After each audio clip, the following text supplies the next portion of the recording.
Bom dia a todos, que a paz de Cristo esteja sobre a vida, a casa e a família de cada um de vocês. Meus irmãos, vamos nesse momento fazer mais uma meditação, mais um momento de devocional diante da presença de Deus, onde estaremos meditando na palavra dele, amém? Hoje a nossa meditação, ela se encontra no Evangelho de João, no verso 1, no capítulo 1, no verso 14. Está escrito assim: "E o Verbo se fez carne e habitou entre nós, cheio de graça e de verdade, e vimos a sua glória como a glória do unigênito do Pai." Amém? Vamos orar? Senhor Deus e Pai, nesse momento, diante da Tua presença, nós nos colocamos para Te adorar, glorificar e exaltar o Teu santo nome. Ó Deus, Te pedimos, Senhor da glória, para que o Senhor esteja conosco nesta manhã. Nos dê sabedoria, graça, poder, unção, entendimento da Tua palavra. Que possamos verdadeiramente, Senhor Deus da glória, ouvir a Tua voz e compreender o Teu chamado. Compreender aquilo que o Senhor tem para falar conosco, Senhor Deus da glória, para que venhamos, Senhor Deus Santo, entender que verdadeiramente Tu és Deus. Assim, toma-nos em Tuas mãos, perdoa os nossos pecados, perdoa os pecados daqueles que estão ouvindo neste momento. Manifesta a Tua glória e que a Tua palavra ela possa ir e surtir o efeito necessário pelo qual está sendo enviado nesta manhã. Que assim seja cura, libertação, restauração, avivamento sobre cada vida. Oramos a Ti e agradecemos em nome de Jesus. Amém e graças a Deus.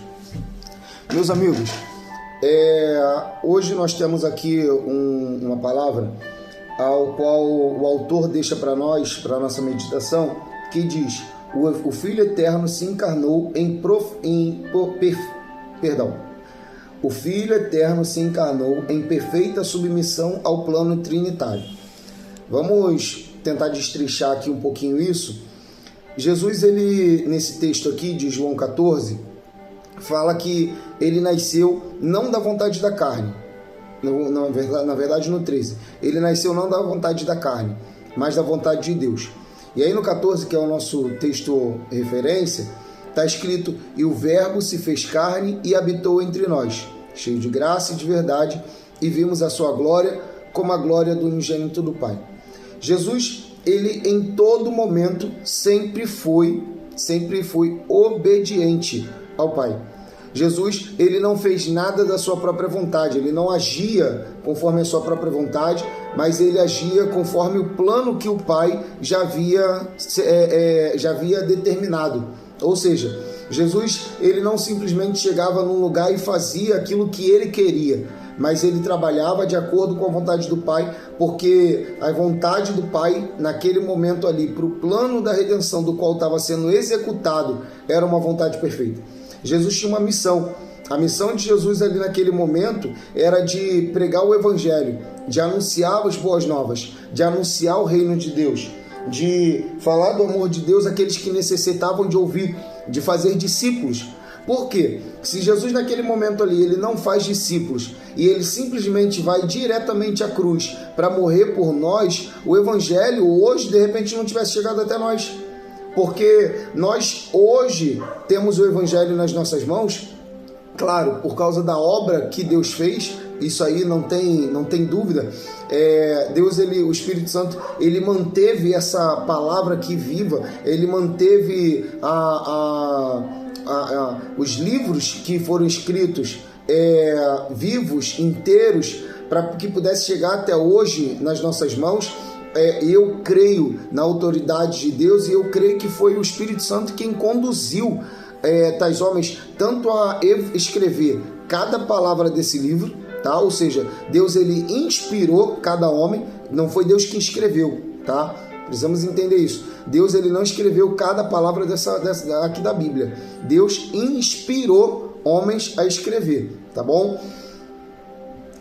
Tem um historiador que ele estava falando um tempo atrás o seguinte: Deus, ele não tem erros. Se Deus escrevesse a Bíblia, você não encontrava erros de ortografia dentro da Bíblia, tá? Tanto no hebraico quanto no grego, você tem alguns erros de ortografia, tá? Ortografia é erro de escrita, no caso, tá bom? E não teriam esses erros. Então, a palavra de Deus, ela é divinamente inspirada. Ela foi inspirada pelo Espírito Santo. O Espírito Santo, ele inspirou tais homens e mulheres para que eles pudessem escrever os textos que nós temos hoje em nossas mãos. Então, o Espírito Santo manteve essa palavra viva para que pudesse chegar até as nossas mãos hoje. Agora, foi necessário que Jesus ele fizesse uma obra. E essa obra ela foi feita durante um período de 3 anos e meio. Nessa obra, ele fez discípulos, e tendo feito os discípulos, Jesus ensinou os discípulos como eles deveriam agir após a sua morte. Jesus, ele ensinou a esses discípulos o que eles deveriam fazer, o que eles deveriam falar. Ele ensinou a esses discípulos tudo a respeito do Pai, tudo a respeito do Espírito e tudo a respeito do Filho. A doutrina da qual nós estamos baseados hoje é a doutrina dos apóstolos. E hoje nós vivemos uma igreja apostólica. Nós vivemos uma igreja da qual Jesus ele é a base, e os apóstolos eles deram continuidade. Agora imagina se Jesus ele simplesmente tivesse vindo até essa terra, ele não tivesse feito obra nenhuma, e durante esse período de 3 anos e meio, ele simplesmente tivesse ido direto à cruz para poder ter feito a obra da redenção, e aí fez a obra da redenção, ele se entregou na cruz, e aí? E dali para frente? Como é que fica? O que faz dali para frente? Então tudo que Jesus fez, ele fez de forma perfeita. O sincronismo da obra que foi feita por Jesus foi perfeito.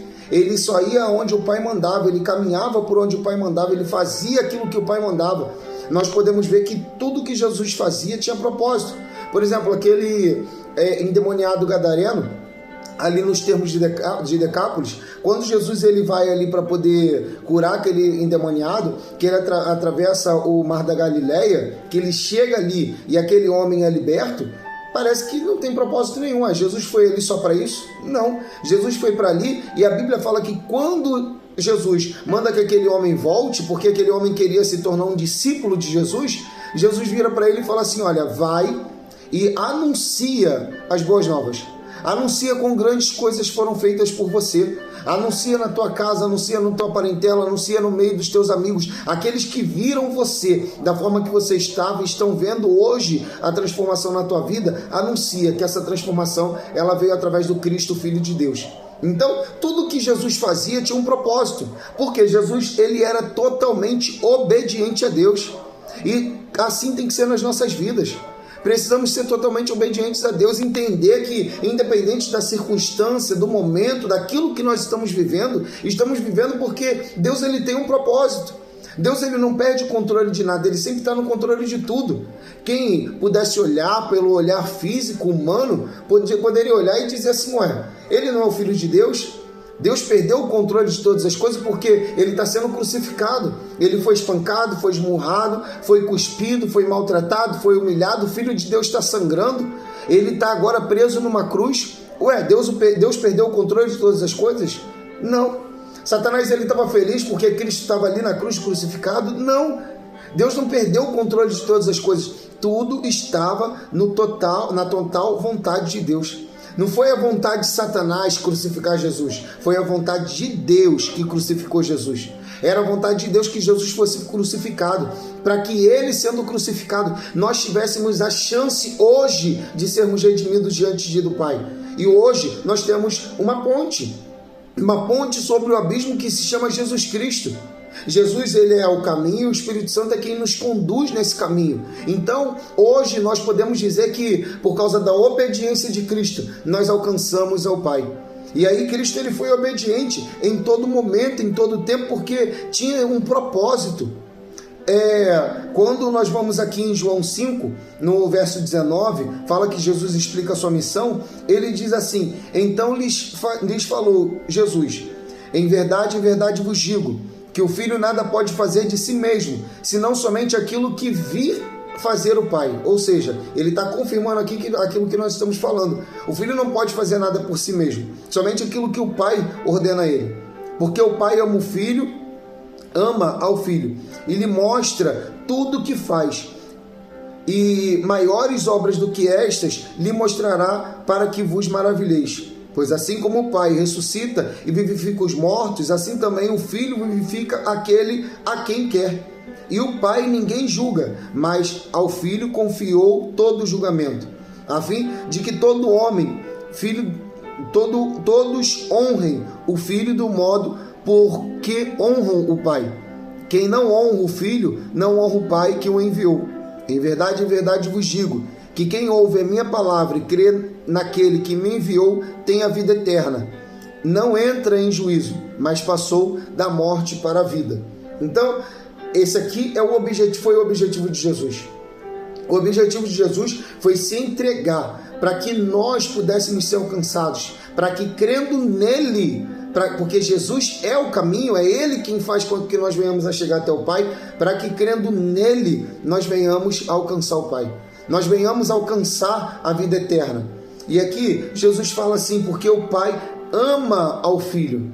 O Pai sempre amou o Filho, não é porque o Pai entregou o Filho naquela cruz que o Pai odiava ele, muito pelo contrário. E o Filho ama o Pai, você vê a Bíblia dizendo aqui que o Pai ama o Filho, e você vê a Bíblia dizendo aqui em João 14:31, contudo, assim procede para que o mundo saiba que eu amo o Pai e faço como o Pai me ordenou. Levantai-vos e vamos-nos daqui. Então Jesus está declarando aqui, eu amo o Pai. E Jesus está declarando aqui em João 5, que o Pai ama a ele. João 5:20. João 5:21. Ressuscita e vivifica os mortos porque perdi o texto. Aqui, no 20 mesmo. Porque o Pai ama o Filho. Então, o Pai ama o Filho ama o Pai. E toda obra que foi feita em pleno amor. Não tinha ódio, não tinha vingança, não tinha alguém querendo ser um maior do que o outro, porque no plano da Trindade não tem um maior do que o outro, não tem um melhor do que o outro. Todos estavam cumprindo um propósito, e esse propósito fazia com que nós viéssemos a ser alcançados. E é isso que nós precisamos entender.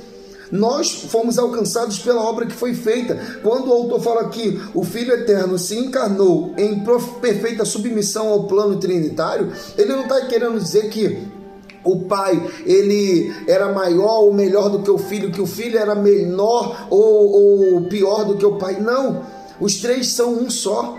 Os três são um só. Quando nós vemos no início de toda a criação o Pai dizendo, façamos o homem conforme a nossa imagem e a nossa semelhança, ali não está dizendo que um é maior do que o outro, eu vou fazer o homem a minha imagem e a minha semelhança porque eu sou melhor. Não, eu vou fazer a minha imagem e a semelhança porque eu sou melhor do que vocês dois. Não, não existe isso, porque os três são um, são três pessoas, um mesmo ser.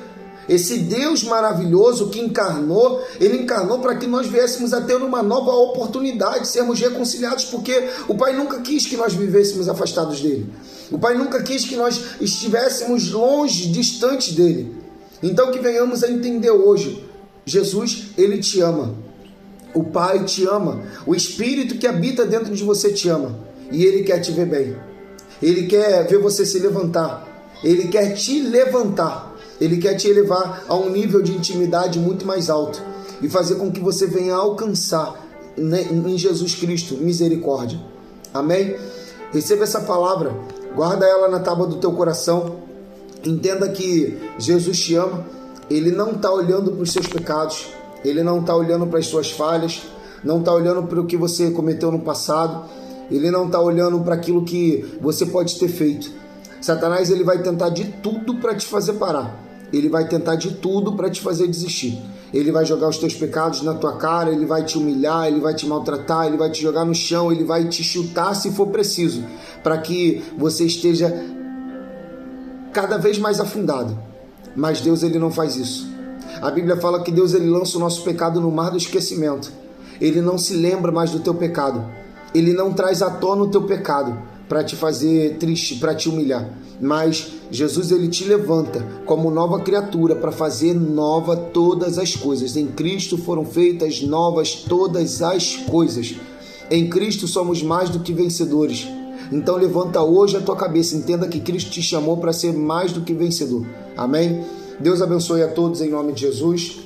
Que essa palavra possa estar guardada na tábua do teu coração. Vamos orar nesse momento, fazer uma breve oração. Senhor Deus e Pai, nesse momento, diante da Tua presença, nós glorificamos o Teu nome, Senhor. Glorificamos a Ti pelo plano, Senhor Deus, a glória perfeito, que foi cumprido em Cristo Jesus. Plano esse, Pai amado e querido, que nos permitiu estar diante da Tua presença, Senhor Deus, a glória, e sermos renovados, restaurados, Pai amado e querido, E hoje, Senhor Deus da glória, estamos diante de Ti, Senhor Deus Santo, para poder Te agradecer.